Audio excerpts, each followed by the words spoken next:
Hey, here I am again. Figured I'd do a quick video before my father gets out here and the magic happens in the garage. Motor's out. Here it is on the stand. So good news, I can't really, luckily I haven't found any real damage at all from this noise I'm finding. I do think I hear it when I turn the motor over. I'm pretty sure it's just a bearing that's got some excessive clearance in there. But as far as piston tops and heads go, everything appears pretty good. So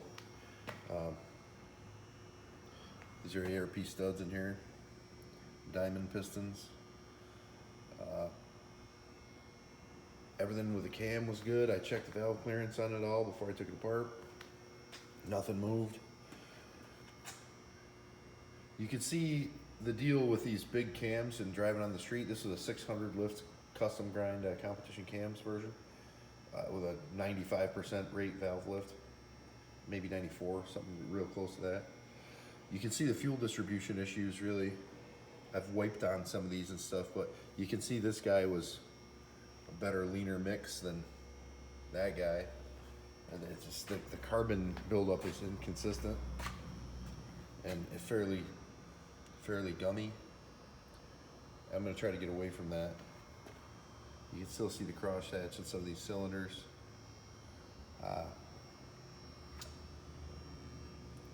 Obviously, well, the motor's not all taken down yet. Here's the heads over here. Now I've cleaned on and wiped up some of these too, just to see if I could inspect the cylinder for any type of pitting damage or anything. They're still in good shape. I'm pretty sure these come with comp cans 928s for springs. Indy heads don't like to sit on the end. You gotta kind of prop them up with a rag to keep them from tipping over, which is a pain in the butt, but you can see some of the smoothing I did by hand myself on here, like around this. Edge was sharper when they were not just factory cast. It's gonna be hard to kind of pick up being dirty like that. This is the cleanest one you might be able to see it. This one had some excessive carbon building up here.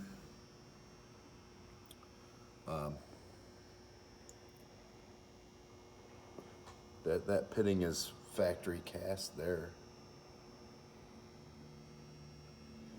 The exhaust valves are clean though. I mean, it's not bad. You can see in the manifold,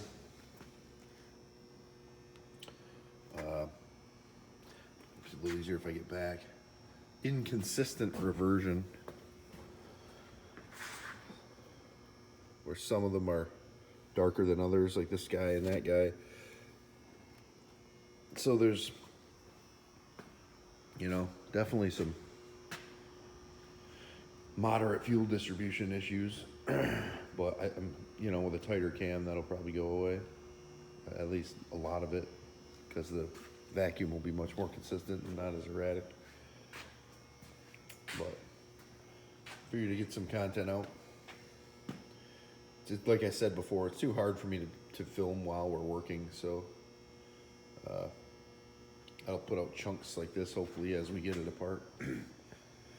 Excuse me. This is a Moroso pan.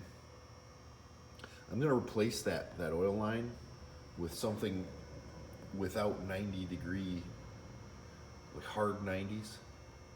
I read somewhere the other day that if you reduce the amount of 90s you get like that in your oil system, you may be able to up it by like something like 5 pounds per 90.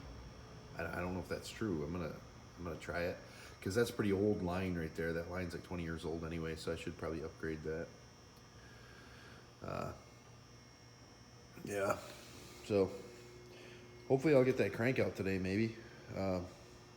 Maybe not though. I need to do some cleanup around the garage and organize stuff, so see y'all later.